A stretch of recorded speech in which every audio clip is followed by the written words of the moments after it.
Halo Bapak, saya ingin tahu apa itu titrasi kompleksometri. Bolehkah Bapak jelaskan? Halo. Baik, Bapak akan bantu jelaskan ya. Titrasi kompleksometri ini adalah jenis titrasi yang mengacu pada proses reaksi kompleksasi, termasuk juga reaksi pembentukan ion kompleks. Yang umum di Indonesia ETA, disodium etilene diaminatata metatatata tetatatatatatatata tetata titriplex komplekson. ETA adalah suatu asam amino karboksilat yang merupakan asam Lewis. ETA dapat menyediakan 6 pasangan elektron untuk berikatan, yaitu 4 pasang dari gugus karboksilat dan 2 pasang dari gugus amino. Berikut contoh reaksi titrasi kompleksometri, yaitu titrasi sianida dengan metode Liebig.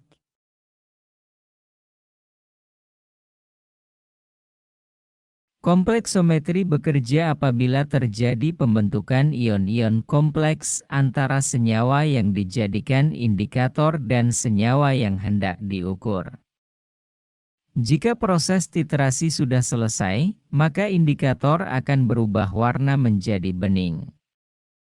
Kompleksometri mengukur kadar zat dengan menghitung volume dari larutan, baik larutan titran atau indikator itu sendiri maupun larutan yang sedang diukur. Metode ini cukup umum dipraktikkan di bidang medis dan farmasi karena hasil pengukurannya yang dinilai spesifik dan memi. Metode titrasi kompleksometri dibedakan dalam 2 cara turunan lagi yang bisa dipakai, yakni cara Schwarzenbach dan Liebig. Metode titrasi milik Schwarzenbach ini akan memakai ligan polidentat. Ligan polidentat adalah molekul sederhana yang atom donornya ada lebih dari 2. Atom donor inilah yang akan dipakai untuk mengikat logam atau ion pusat. Ligan polidentat yang digunakan terutama asam amina polikarboksilat seperti ETA.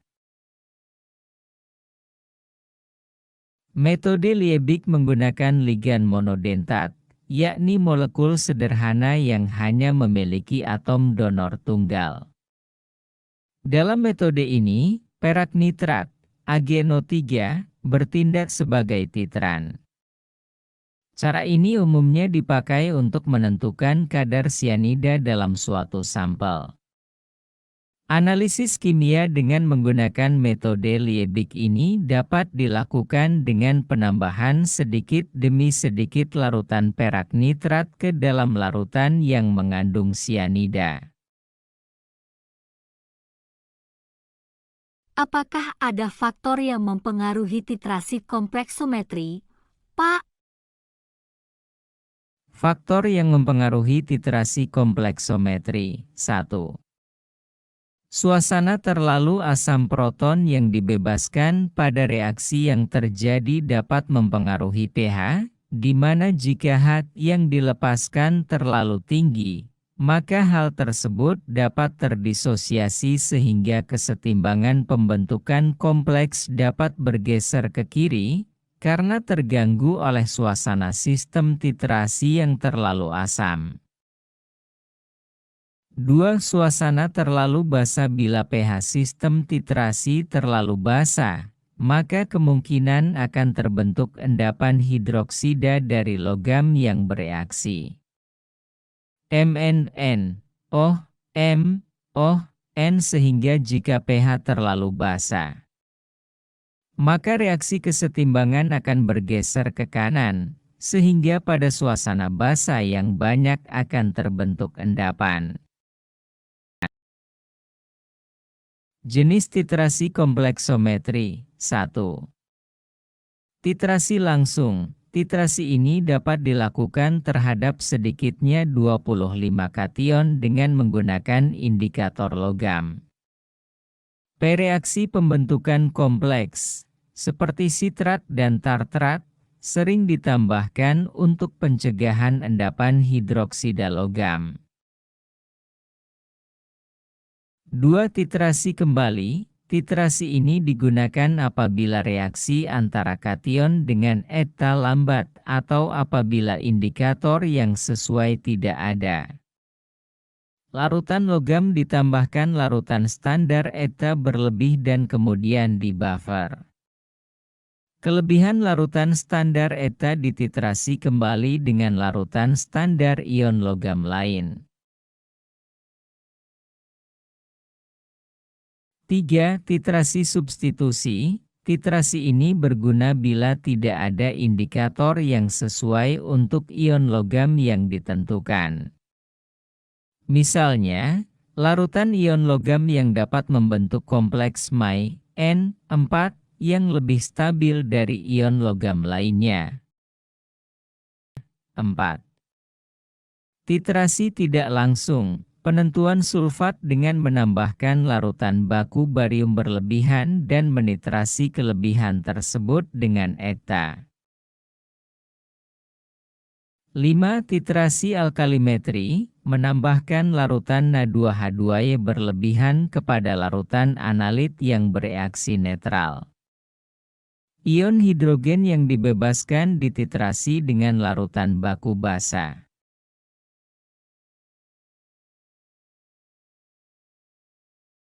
Kelebihan dan kekurangan titrasi kompleksometri.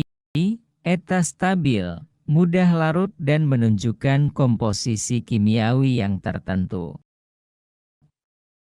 Selektivitas kompleks dapat diatur dengan pengendalian pH. Misal, eta sebagai garam natrium. Na2H2Y sendiri merupakan standar primer sehingga tidak perlu standarisasi lebih lanjut, kompleks yang mudah larut dalam air ditemukan. Suatu titik ekivalen segera tercapai dalam titrasi demikian dan akhirnya titrasi kompleksometri dapat digunakan untuk penentuan beberapa logam pada operasi skala semi-mikro.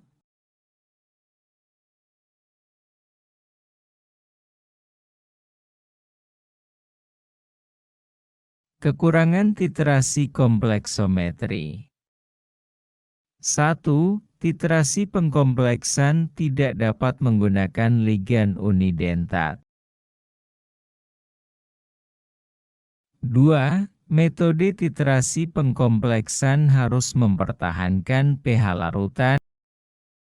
Dan ketiga, penentuan titik akhir susah ditentukan.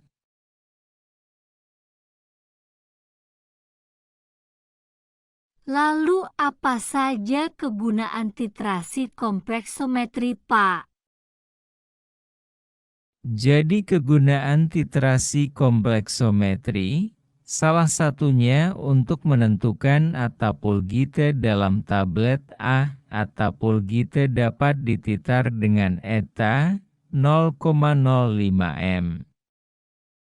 Dengan indikator eta akan menghasilkan titik akhir berwarna biru kecoklatan ya. Ohia dan bisa juga untuk menetapkan kadar Mg dan MgCl2. Pada pH 10, Mg dapat ditetapkan secara kompleksometri. Mg2 dalam contoh dapat bereaksi dengan eta dan menggunakan indikator EBT.